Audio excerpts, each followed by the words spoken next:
Hello and good afternoon everyone, welcome to civil step.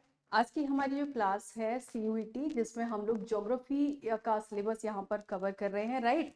सो आज का जो हमारा टॉपिक है यहाँ पर वो है minerals and energy resources. Minerals and energy resources को हम लोग आज यहाँ पर कवर करने वाले हैं। तो देख लेते हैं मिनरल्स एंड एनर्जी रिसोर्सेज में यानी कि खनिज और ऊर्जा संसाधन के बारे में हम यहाँ पर देखेंगे। ठीक है, खनिज एंड ऊर्जा संसाधन।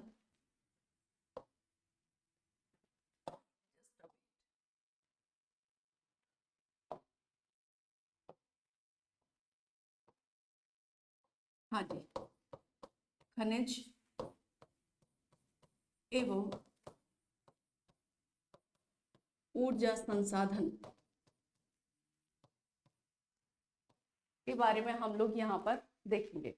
तो अब मिनरल्स, जब हम बात करते हैं मिनरल्स की, राइट, जब हम मिनरल्स की बात करते हैं तो a mineral is a natural substances. ये एक नेचुरल सब्सटेंस होता है, प्राकृतिक सब्सटेंस होता है। कैसा?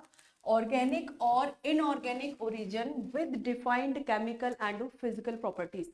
यानी कि इसकी जो भौतिक गुण होते हैं और जो रासायनिक गुण होते हैं वो डिफाइन करते हैं कि ये इनऑर्गेनिक और ऑर्गेनिक किस प्रकार की इसकी उत्पत्ति है। And type of minerals resources. दूसरी बात, जो मिनरल रिसोर्सेज होते हैं, जो खनिज संसाधन होते हैं, उनके प्रकार। खनिज संसाधन, खनिज संसाधनों के प्रकार, इसके बारे में भी हम लोग यहाँ पर देखेंगे।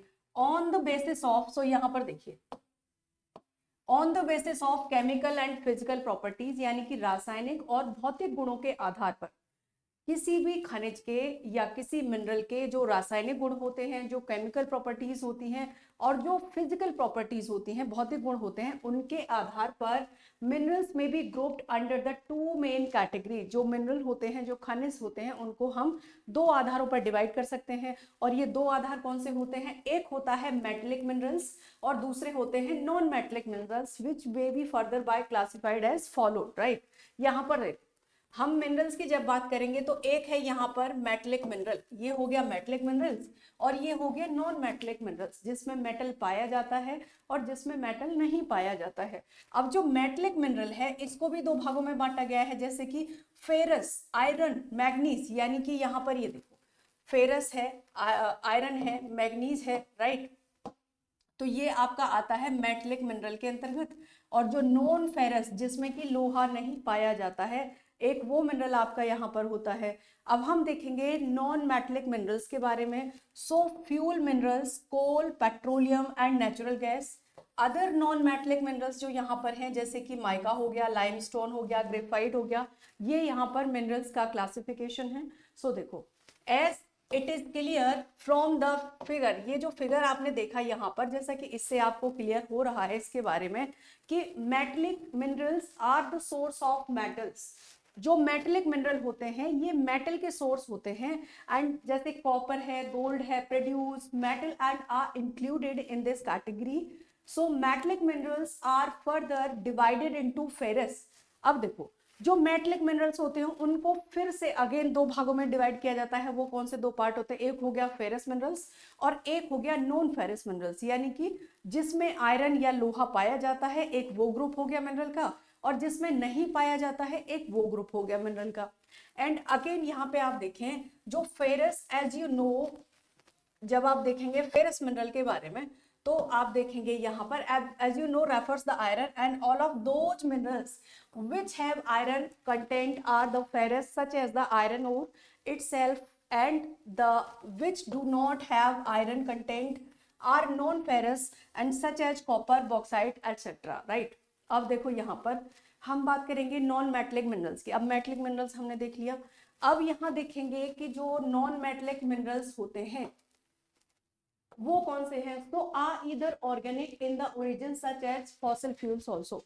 जो आपके नॉन मेटलिक मिनरल्स होते हैं, इनकी जो ओरिजिन है, इनकी जो उत्पत्ति है, वो फॉसिल फ्यूल से भी हो सकती है, known as the minerals and which derived from the buried animals and plant life such as coal and petroleum.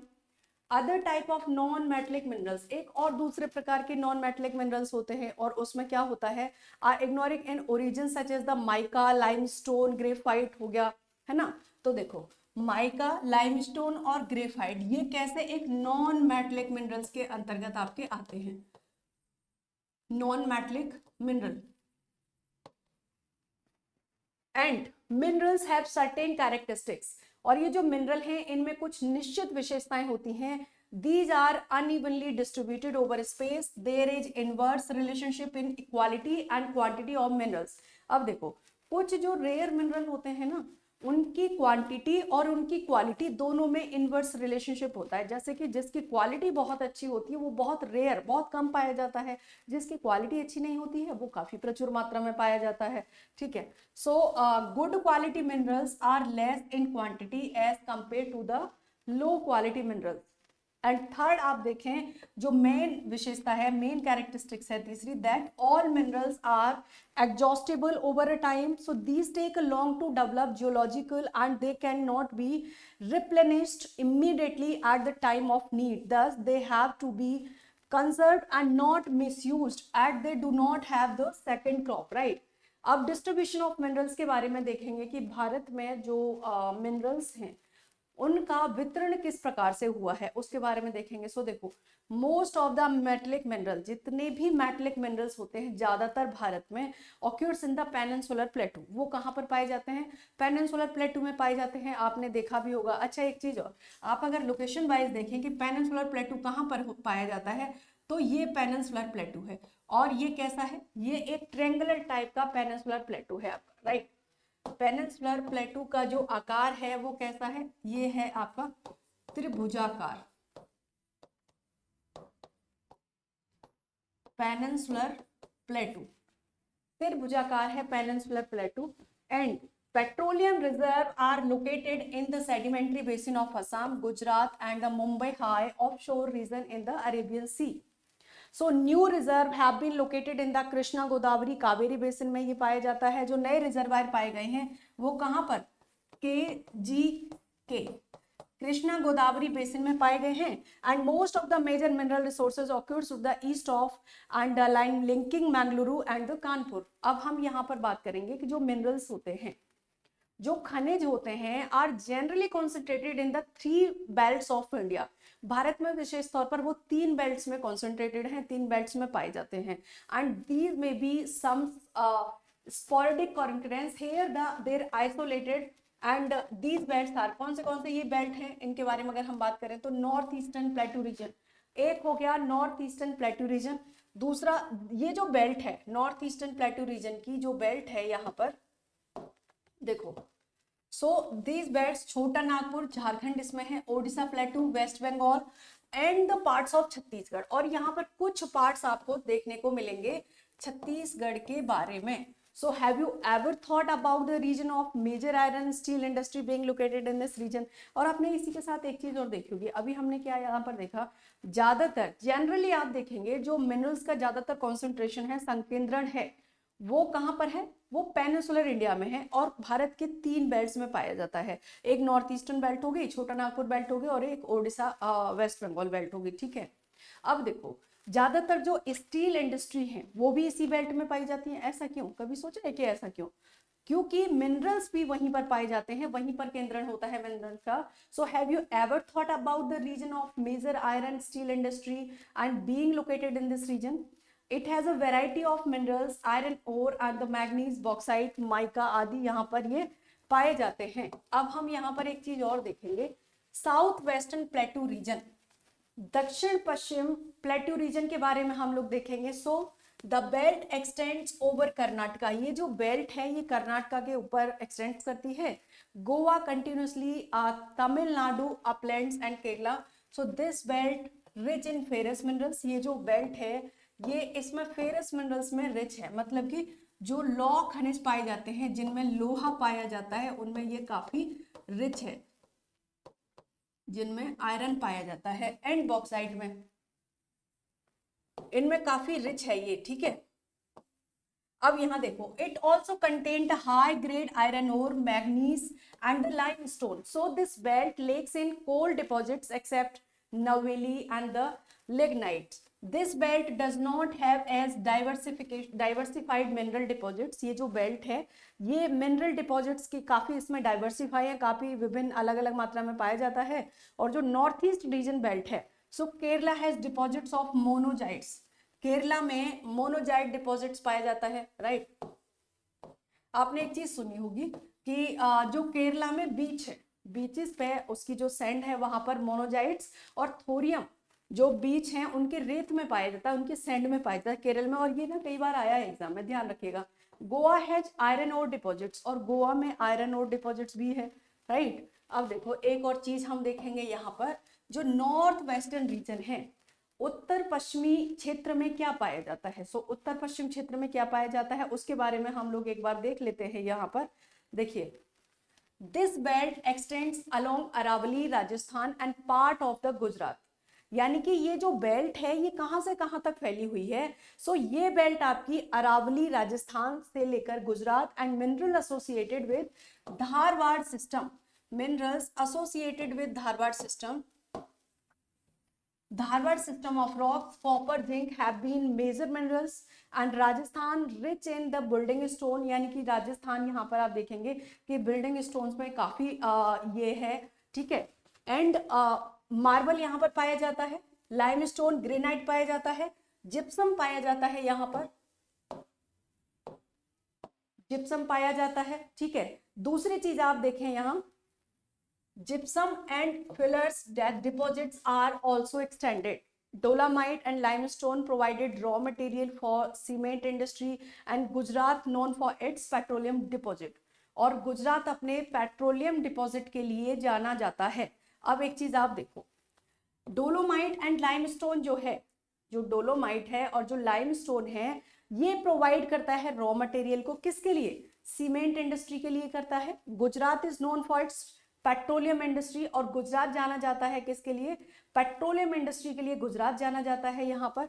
So known for petroleum deposits and you may be known that Gujarat and Rajasthan both have rich source of salt. और देखो गुजरात में भी नमक का उत्पादन होता है और राजस्थान में भी नमक का उत्पादन होता है। गुजरात में अगर आप देखोगे बेसिकली तो रन ऑफ कक्ष वाला जो क्षेत्र है, जो रीजन है, वहां पर नमक का उत्पादन होता है ना, सैलिनिटी लवणीय मृदा पाई जाती है, और राजस्थान में भी नमक का उत्पादन या नमक प्रोड्यूस किया जाता है। अब हम यहाँ पर देखेंगे फेरस मिनरल्स के बारे में कि फेरस मिनरल्स क्या होते हैं, उनके बारे में हम लोग देख लेते हैं। सो देखो, ferrous minerals such as iron ore, manganese, chromite provide a strong base for the development of metallurgical industry, and our country is well placed in respect of ferrous minerals in both reserve and production। और ये जो ferrous minerals होते हैं दोनों ही तरीके से, reserve के क्षेत्र में और उत्पादन में भी ये बहुत आगे है हमारा देश इनमें। अब हम बात करेंगे आयरन ओर के बारे में कि आयरन ओर के संबंध में भारत में क्या स्टेटस है आयरन ओर का। सो देखो, India is endowed with a fairly abundant resource of iron ore and it has the largest reserve of iron ore in Asia। यानी कि एशिया में आयरन ओर रिजर्वायर बहुत अधिक मात्रा में पाए जाते हैं, और देश में, हमारे देश में भी अच्छा खासा भंडार है आयरन ओर का। So the two main types of ore founds in a country are hematites and the magnetites। It has a great demand of international market due to its superior quality। यानी इसकी जो superior quality है उसकी वजह से अंतरराष्ट्रीय market में काफी ज्यादा इसकी डिमांड है, किसकी, मैग्नेटाइट की और हेमेटाइट की, बहुत अच्छी खासी इसकी डिमांड रहती है। दूसरी चीज, the iron ore mines occur in close proximity to coal field in the north eastern region। यानी कि नॉर्थ ईस्टर्न रीजन में, उत्तर पूर्वी क्षेत्र में ज्यादातर जो कोल माइन है वहां पर आयरन ओर मान भी सिचुएटेड है, ठीक है। तो एक्सटेंडेड इसका है plateau region of country which adds to their advantage. अब एक चीज और देखना, अबाउट 95% ऑफ, यानी कि यहाँ पर आप देखेंगे, सो लगभग about 95% of total reserves of iron ore is located in the state of Odisha, Jharkhand, Chhattisgarh, Karnataka, Goa, Andhra Pradesh और Tamil Nadu.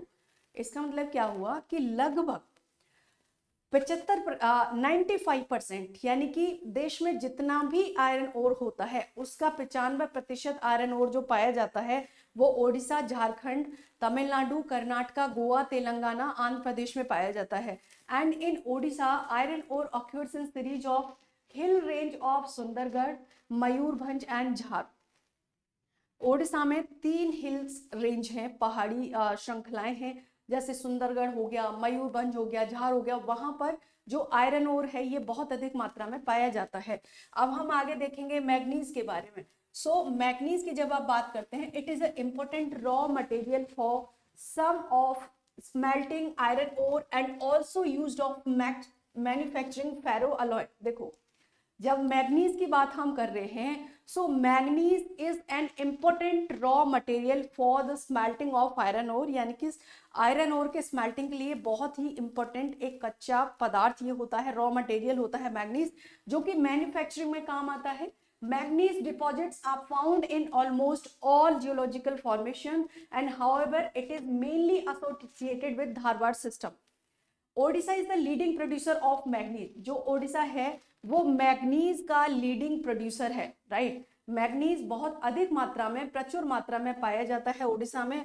And major mines in Odisha are located in the central part of iron ore belt of India, particularly in Bonai and the Keonjhar, Sundargarh and Ganpur, Koraput, Kalahandi and the Bolangir में ये अधिक मात्रा में basically यहाँ पर पाया जाता है, ठीक है। अब आपको एक चीज मैं बताऊं, यहाँ पर आप देखो, अब एक चीज यहाँ देखो, ये भारत का मैप है, राइट, ये भारत का मैप है, और हम यहाँ पर देखेंगे कि इंडिया मेटलिक मिनरल्स यहाँ पर कहाँ पर पाए जाते हैं। तो देखो, ये पूरा आप देखें iron ore field, iron ore field आप देखें, यहाँ पर ये आयरन ओर के फील्ड आपको मिलेंगे, यहाँ पर आपको ये मिलेगा, ठीक है। दूसरी चीज हम देखेंगे iron ore mines. Iron ore mines कहाँ पर है, यहाँ आप देखें झारखंड, ओडिशा, यहाँ पर आयरन ओर माइंस मिलेंगे, यहाँ आप देखें, यहाँ आपको आयरन ओर माइंस मिलेंगे, ठीक है। एंड आप देखें कर्नाटका, तमिलनाडु, यहाँ पर आपको आयरन ओर माइंस मिलेंगे। और उसके बाद आप देखेंगे iron ore exporting ports. So iron ore exporting port कहाँ से होता है, यहाँ से आयरन ओर का एक्सपोर्ट होता है, यहाँ से आयरन ओर का एक्सपोर्ट होता है, यहाँ पर आयरन ओर माइनिंग है, राइट, यहाँ पर ये आयरन ओर माइनिंग है यहाँ पर, है ना, और यहाँ से होता है इसका। दूसरी चीज, एक और चीज आप देखें यहाँ पर, ये देखो, विशाखापत्तनम से भी इसका एक्सपोर्ट होता है, पारादीप से इसका एक्सपोर्ट होता है। और अब यहाँ आप एक चीज और देखो, पारादीप, विशाखापत्तनम, ये आपके ईस्टर्न कोस्ट,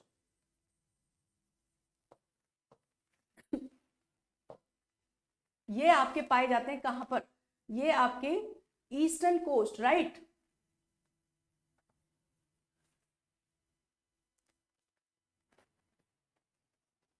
ईस्टर्न कोस्ट के यहाँ पर पोर्ट्स हैं।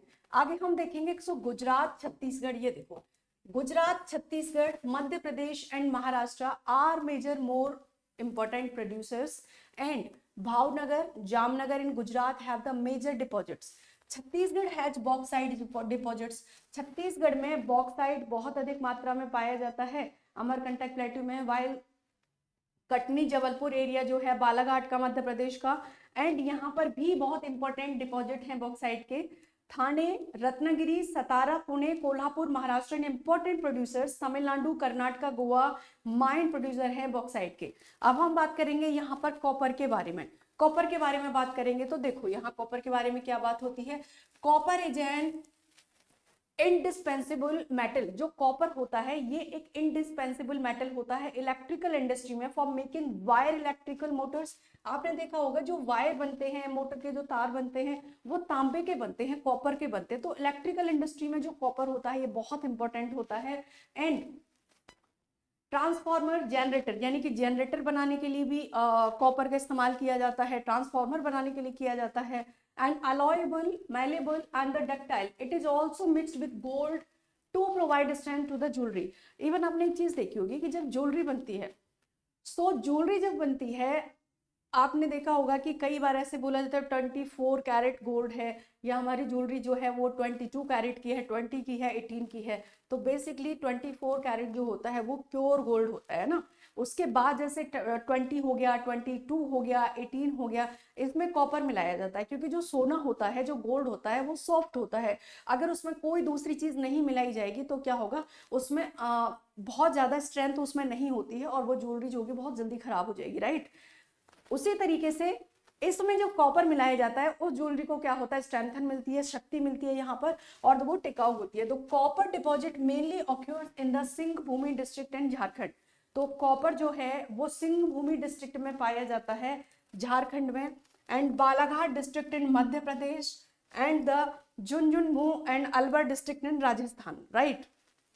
अब ये देखना, major producer of copper, copper के जो मुख्य उत्पादक राज्य हैं, जो मुख्य उत्पादक क्षेत्र हैं, वो यहाँ पर हैं अनिनगोंदाला गुजरात, गुंटूर डिस्ट्रिक्ट आंध्र प्रदेश में, एंड चित्रदुर्ग हसन डिस्ट्रिक्ट कर्नाटका में है, साउथ आर्कोट डिस्ट्रिक्ट तमिलनाडु में पाया जाता है। अब एक चीज यहाँ पर देखेंगे नॉन मेटलिक मिनरल्स के बारे में, कि जो नॉन मेटलिक मिनरल्स होते हैं वो किस तरीके के मिनरल्स होते हैं, कहाँ पर उनका डिपोजिशन होता है, भारत के किस क्षेत्र में उनका डिपोजिशन होता है, पाए जाते हैं। सो देखो, among the non metallic minerals produced in India, mica is important one, and the other mineral extracted from local consumption are limestone, dolomite and the phosphate, right। जब आप माइका के बारे में देखते हैं, माइका के बारे में बात करते हैं, so basically mica is mainly used in the electronics industry. It can be split into very thin sheet, यानी कि जो माइका है ये बहुत ही थिन शीट में स्प्लिट हो सकती है, वेरी थिन शीट में ये क्या हो सकती है, स्प्लिट हो सकती है, which are through the flexible, and mica in India is produced in the Jharkhand, Odisha, Andhra Pradesh, Telangana, Rajasthan, followed by Tamil Nadu, right? West Bengal and Madhya Pradesh. So in Jharkhand, high quality mica is obtained in belt extending over a distance of the 150 km in length and about 22 km in within lower Hazaribagh plateau. Andhra Pradesh, Nellore district produce the best quality mica, ठीक है। अब यहाँ पर देखो, अब हम देखेंगे यहाँ पर क्या देखेंगे, इंडिया में देखेंगे जो मिनरल्स, नॉन फेरस मिनरल्स हैं उनके बारे में बात करेंगे, ठीक है, नॉन फेरस मिनरल्स के बारे में। तो यहाँ पर देखो कॉपर कहाँ कहाँ पर पाया जाता है, बालाघाट में कॉपर पाया जाता है। बालाघाट कहाँ पर है, एमपी में है बालाघाट, राइट। सो यहाँ पर कॉपर पाया जाता है। दूसरी चीज आप यहाँ देखो, राजस्थान में ये है खेतड़ी, है ना, अलवर, ये है उदयपुर, भिलवाड़ा, यहाँ पर कॉपर पाया जाता है। इसके अलावा सिंह भूमि, हजारीबाग में कॉपर पाया जाता है, सिंह भूमि में कॉपर पाया जाता है। एंड उसके बाद आप देखेंगे बॉक्साइट, सो बॉक्साइट कटनी में पाया जाता है, अमरकंटक में पाया जाता है बॉक्साइट, एंड द कोरापुर में, बिलासपुर छत्तीसगढ़ में पाया जाता है बॉक्साइट। तो अलग अलग क्षेत्रों में, भारत के अलग अलग क्षेत्रों में यहाँ पर बॉक्साइट पाया जाता है।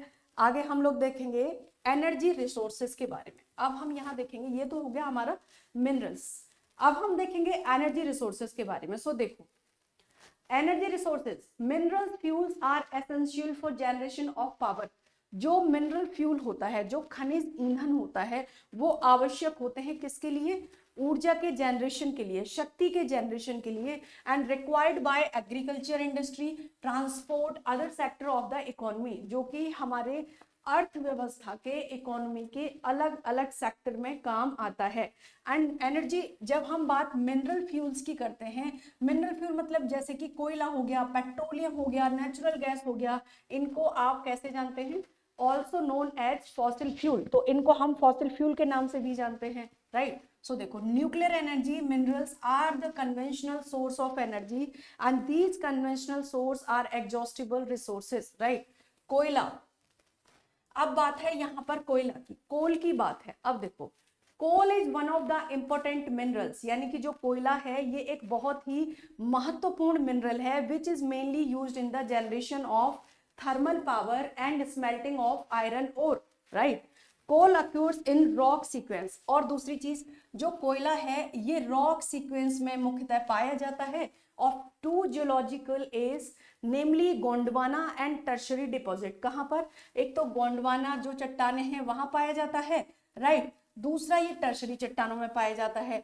About 80% of the coal deposits, यानी कि लगभग 80% कोयला जो डिपॉजिट होता है भारत में वो कैसा होता है, वो बिटुमिनस कोल है, right, bituminous type of coal है and is non coking grade coal, right. And the most important Gondwana coal field in India are located in the Damodar valley. और जो यहाँ पर गोंडवाना प्रकार का जो कोल फील्ड पाया जाता है बेसिकली वो कहाँ पर है, वो दामोदर वैली में पाया जाता है। They lie in Jharkhand Bengal coal belt and the important coal field in this region are Raniganj, Jharia, Bokaro, गिरडी और कानपुर। अच्छा एक चीज और, अब यहाँ पर भी ये जब क्षेत्र आप देख रहे हैं तो ये भी कहाँ पर आपको दिखेगा, लगभग ईस्टर्न साइड में ही ये आपको दिखेगा, है ना, ईस्टर्न साइड में ही आपको ये दिखेगा, राइट। अब एक चीज और हम देखेंगे यहाँ पर, Jharia is the largest coal field followed by Raniganj. Raniganj के यानी जो झरिया है ये लार्जेस्ट कोल फील्ड है, right. The other river valley associated with this coal are Godavari, Mahanadi and the Son. Most important coal mining center are the Singrauli, Madhya Pradesh. Parts of Singrauli coal field lies in Uttar Pradesh, Korba, Chhattisgarh and Talcher, Rampur, Odisha, Chandravardha and the Kamptee, Vangnagar in Maharashtra and the Singareni, Telangana, Pindor in Andhra Pradesh, ठीक है। Tertiary कोल जो होता है वो असम में होता है, अरुणाचल प्रदेश में होता है, मेघालय में होता है और नागालैंड में होता है। सो बिसाइड्स द ब्राउन कोल और लिग्नाइट कोल, यानी कि ब्राउन कोल और लिग्नाइट कोयले की अपेक्षा जो कोस्टल एरिया होता है तमिलनाडु, पुडुचेरी, गुजरात, जम्मू कश्मीर में, ये यहाँ पर पाया जाता है। अब देखो, अब हम बात कर लेते हैं दूसरा फ्यूल, यहाँ पर हमारा है पेट्रोलियम। क्रूड पेट्रोलियम यानी कि जो कच्चा पेट्रोलियम होता है इसमें क्या क्या होता है, हाइड्रोकार्बन होता है, लिक्विड्स एंड गैसेस स्टेज होता है, varying in the chemical composition, colour and specific gravity and it is essential. अब यहाँ पर देखो, it is essential source of energy for all internal combustion engines in automobile, railway and aircraft, right. So its numerous byproducts are proceeds in the petrochemical industry such as fertilizers, synthetic rubber, synthetic fiber, medicinal wasteline, lubricants, wax, soap and the cost, right। अब petroleum जो होता है वो refer करता है eight a liquid gold, जैसे gold महंगा होता है ना, पेट्रोलियम भी महंगा होता है, तो बेसिकली पेट्रोलियम को लिक्विड गोल्ड भी कहा जाता है। एंड यहाँ पर आप देखें, because it's scarcity diversified uses, right.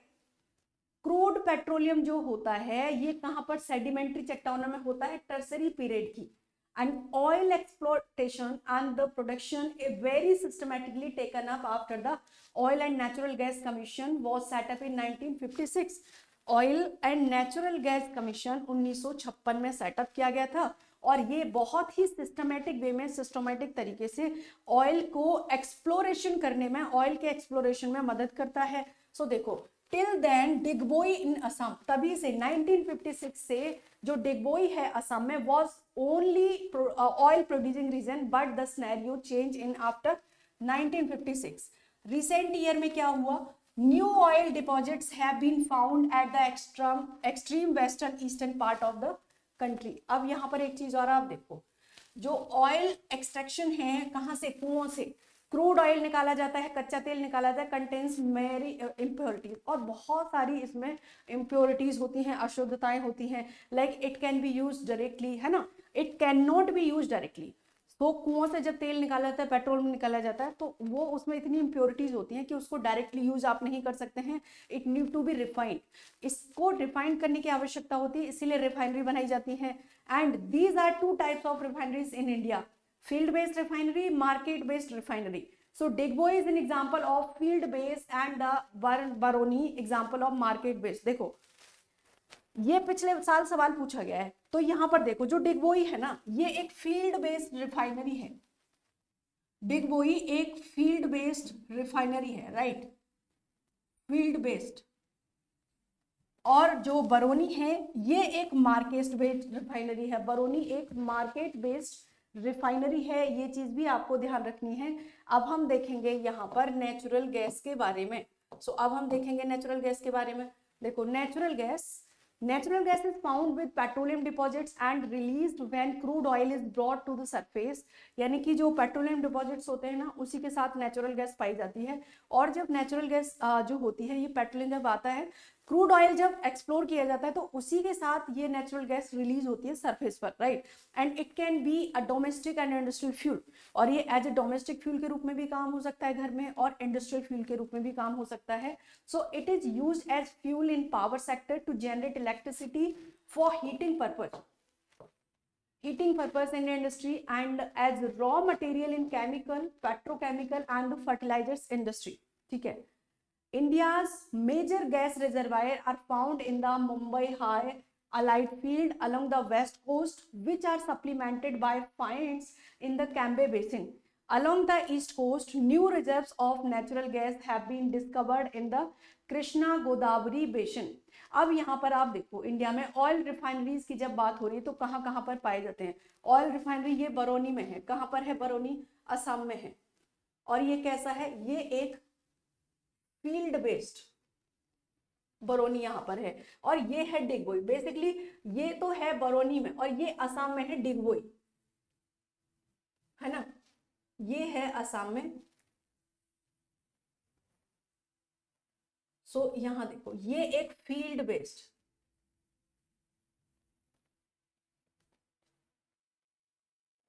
Refinery है, राइट। फील्ड बेस्ड रिफाइनरी है।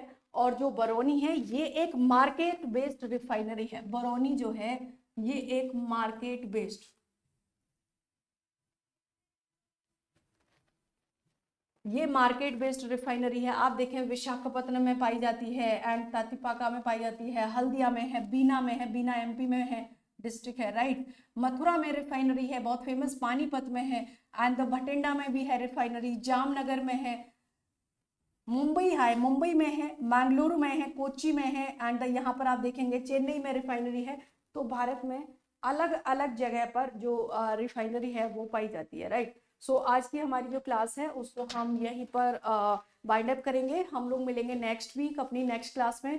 अच्छे से रेगुलरली आप लोग क्लास को करिए। आपको क्लास जब आप कर रहे होते हो तो अगर कोई भी डाउट किसी तरीके का होता है तो एक बार मुझे कमेंट सेक्शन में आप जरूर बताया करो, ठीक है, ताकि जो भी आपका प्रॉब्लम होगा वो मैं आपको वहां पर सॉल्यूशन दे सकूं। Okay, so thank you so much.